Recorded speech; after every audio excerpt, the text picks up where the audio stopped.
Meenakshi is such a beautiful heroine. ఇప్పటి వరకు తను చేసిన ఫిల్మ్స్లో తన క్యారెక్టర్కి తగ్గ స్కోప్ రాలేదు అని ఒక చిన్న పాయింట్ ఉండింది. ఈ సినిమాలో how you going to show it to her? So Meenakshi బేసికల్గా వెరీ డెడికేటింగ్గా చేసే అమ్మాయి. అండ్ ఇద్దరు అమ్మాయిలు వెరీ గ్రౌండెడ్. నేను చేసిన అన్ని సినిమాల్లో ద బెస్ట్ యాక్టర్స్ వీళ్ళిద్దరు, I can say proudly. So very down to earth and very friendly, చాలా పెద్ద open statement, very friendly. And like A time చెప్పినా, ఏ సినిమాకి అంతసేపు ఉండాలన్నా, నైట్ ఎక్స్టెండ్స్ అయినా నో కంప్లైంట్స్ అట్ ఆల్. గుడ్డులా కష్టపడతారు సినిమా కోసం ఎంత దూరమైనా కష్టపడేటువంటి మెంటాలిటీ ఉన్న అమ్మాయిలు ఇద్దరు. అండ్ వెరీ జెన్యూన్ సోల్స్ అనమాట. సో అందుకని వాళ్ళకి అందుకే ఇఫ్ మీరు అన్నట్టు మీనాక్షికి లక్కీ భాస్కర్ తనకి మంచి పాత్ర పడింది, బాగా చేసింది.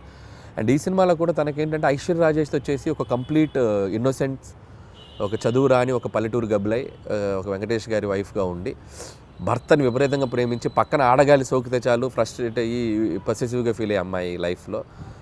అమ్మో భర్తకి ఒక ఎక్స్ గర్ల్ ఫ్రెండ్ ఉండటం అనేది ఒక షాకింగ్. ఆ అమ్మాయి ఎలా డీల్ చేస్తుంది అనేది ఆ అమ్మాయి క్యారెక్టర్.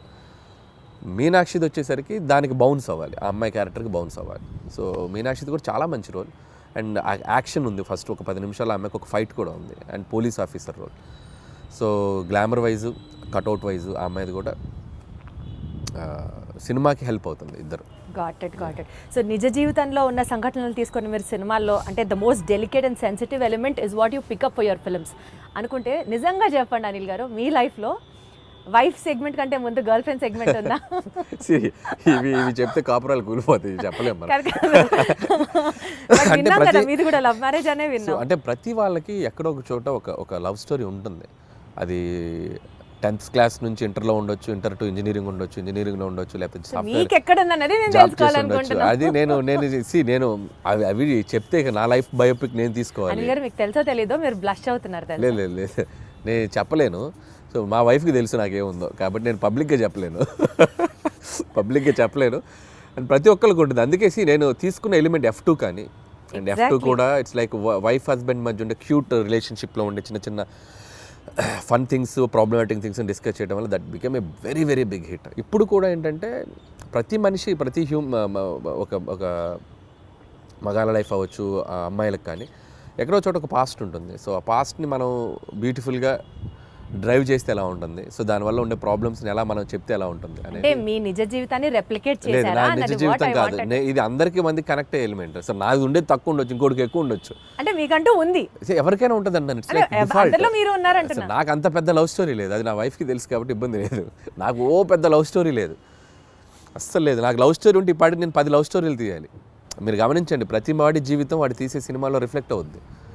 ఏ డైరెక్టర్కైనా తన పర్సనల్ లైఫ్లో జరిగిన ఇన్సిడెంట్స్ ఎక్కువగా రిఫ్లెక్ట్ అవుతాయి. నాకు మ్యారేజ్కి ఎక్కువ రిఫ్లెక్ట్ అవుతాయి, మీరు గమనించారో లేదు. నేను తీసే సినిమాలో మ్యారేజ్ ఫేజ్ ఎక్కువ ఉంటుంది, హస్బెండ్ వైఫ్ ఫేజ్ ఎక్కువ ఉంటుంది. కాబట్టి అది మెజారిటీ పార్ట్ ఉంది. నాకు లవ్ స్టోరీ ఉంటే ఈ పార్ట్ నేను అద్భుతమైన లవ్ స్టోరీ తీయాలి. నేను మీకు అర్థమైందా? సో కాబట్టి లాజికల్లీ చెప్తున్నాను నేను. సో నా లైఫ్లో కామెడీ ఎక్కువ ఉంటుంది, ఎంజాయ్మెంట్ కామెడీలో ఎక్కువ చూస్తా, సెటారిక్ ఫన్ చేయటం దీంట్లో ఎక్కువ చూస్తాను. కాబట్టి నేను తీసే సినిమాలు ఎక్కువగా ఫన్ బేస్డ్ ఉంటుంది. So I'm fun loving person. కాబట్టి వెంకటేష్ గారికి ఈ స్టోరీ చెప్పిన వెంటనే డిడ్ యూ యాక్సెప్ట్ ఇట్ అండి? అంటే ఈజీగా అనిపించిందా మీకు ఆయనకి చెప్పడం? లేదు, ప్రతి లైన్ వెంకటేష్ గారికి నాకు ఒక చిన్న ఈక్వేషన్, మా ఇద్దరికి ఒక ట్యూనింగ్ ఉంది. సో అనిల్ బాగా తీయగలనే నమ్మకం వెంకటేష్ గారికి ఉంది. వెంకటేష్ గారు నన్ను బిలీవ్ చేస్తారో, ఆయనకి ఎలాగైనా ఒక పెద్ద హిట్ ఇవ్వాలనే ఒక కాన్ఫిడెన్స్ నాకు ఉంటుంది. బట్ ఈ ఆల్వేస్ లైక్ ఎంత ఫ్రెండ్లీగా ఉంటాడో అంతే గైడెన్స్ ఉంటుంది ఆయన నుంచి. సో ఎక్కడ కూడా స్క్రిప్ట్ ఎటువైపు వెళ్తున్నా కూడా అనిల్ అది చూసుకోమ్మా ఇది చేయి అది చేయి అని చెప్పి గైడెన్స్ బాగా చేస్తారు ఆయన. అలా అని వచ్చి నన్ను ఇన్సిస్ట్ చేయరు, ఇది పెట్టు అని ఇన్సిస్ట్ చేయరు. ఆ గైడెన్స్ ఎప్పుడు సీనియర్ యాక్టర్స్ బాలయ్యబాబు గారిని, వెంకటేష్ గారు కానీ, సో వాళ్ళ గైడెన్స్ అనేది ఇన్ని సినిమాలు చేశారు కాబట్టి వాళ్ళు చూడని స్క్రిప్ట్స్ కాదు, వాళ్ళు చూడని బ్లాక్ బస్టర్స్ కాదు. సో అవి మనం కరెక్ట్గా ట్యాప్ చేయగలిగితే సినిమాలు ఇంకా నెక్స్ట్ లెవెల్కి వెళ్తాయి. సో ఆ గైడెన్స్ ఎప్పుడు ఉంటుంది. సీనియర్ లెవెల్ ఆఫ్ హీరోస్ ప్రస్తావన వచ్చింది కాబట్టి యాక్చువల్లీ ఇప్పుడు ఉన్న ట్రెండీ డైరెక్టర్స్లో మీరు కానీ, డైరెక్టర్ బాబీ గారు కానీ, లేకపోతే గోపిచంద్ మల్లిన్ గారు కానీ, మీరందరూ ఇప్పుడు కెరియర్ పీక్లో ఉన్న డైరెక్టర్స్ అని అనుకుంటే ఒక్క తరం హీరోస్తోనే ఎందుకు చేస్తున్నారు, not with the latest and of the heroes? Because వాళ్ళందరూ పాన్ ఇండియా మూవీస్ చేస్తూ బిజీగా ఉన్నారు, మనకు ఆపర్చునిటీ ఇవ్వలేదు అని ఎప్పుడైనా రిగ్రెట్స్ లాగా అనిపించింది? ఎందుకు రిగ్రెట్? హ్యాపీగా వాళ్ళు పాన్ ఇండియా రేంజ్కి వెళ్ళి తెలుగు మార్కెట్ని పెంచి వాళ్ళు బిజీగా ఉండి ఫుల్ టాలీవుడ్ కలెక్షన్స్ అంటే చేయొచ్చు కదండి. వాళ్ళు ఇవ్వాల్సింది కాదుగా, మేము వాళ్ళని ఎగ్జైట్ అయ్యే కంటెంట్ చెప్పాలి, వైస్ వర్సా. సో స్టార్స్ వచ్చి మాకు ఇచ్చేది ఏంటి ఆపర్చునిటీ, మేము వెళ్ళి వాళ్ళని ఎగ్జైట్ చేయాలి. అదే అలా పోనీ జరగట్లేదు. జరగాలంటే మేము వెళ్ళి ఎఫర్ట్స్ పెట్టి ఒక కథ, ఇప్పుడు స్కేల్ పెరిగింది, స్పాన్ పెరిగింది. సో అంత స్పాన్ స్కేల్ మేము వెళ్ళి కథలు రాయాలి. నేను ఆ కథ రాసి వెళ్తే అద్భుతం. ఇప్పుడు ఎన్టీఆర్ గారు నాకు బాగా తెలుసు. టు బీ హానెస్ట్, తారక్ గారితో నేను ఒక 2-3 సినిమాలు చేయాలని దగ్గర దాకా వెళ్ళి మెటీరియలైజ్ అవ్వలేదు. సో నేనంటే ఇష్టం ఆయనకు బాగా. వాళ్ళని ఎగ్జైట్ చేయాలి మేము వెళ్ళి. సో ఆ ఎగ్జైట్ చేసే కథలు దొరికినప్పుడు ఆబ్వియస్గా చేస్తారు. మహేష్ గారితో చేశాను నేను. సర్లే, నీకు ఒక బిగ్గెస్ట్ హిట్ కదా మహేష్ గారితో.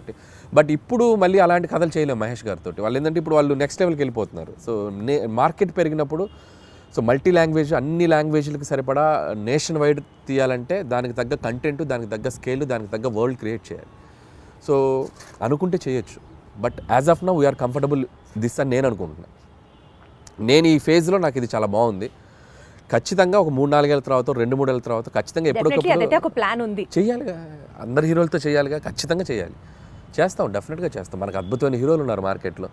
మీకున్న కామెడీ సెన్స్ ఆఫ్ టైమింగ్కి, చిరంజీవి గారికి ఉన్న కామెడీ సెన్స్ ఆఫ్ టైమింగ్కి మీరిద్దరూ కలిసి ఒక ప్రాజెక్ట్ చేస్తే it would be in still more next level అని అనిపిస్తున్న నేపథ్యంలో అసలు దాని గురించి ఎప్పుడైనా ట్రై చేశారా, ఆలోచన చేశారా? ఒక 2-3 సార్లు అనుకున్నాము. సో బిఫోర్ సంక్రాంతికి వస్తున్నాం కూడా మెటీరియలైజ్ అయ్యేదాకా వెళ్ళి మెటీరియలైజ్ అవ్వలేదు డ్యూ టు కొన్ని ప్రాక్టికల్ ప్రాబ్లమ్స్ వల్ల. హోప్ సో కమింగ్ సూన్ అలాంటి ఒక ఎగ్జైట్మెంట్ థింగ్ జరిగే అవకాశం ఉంది.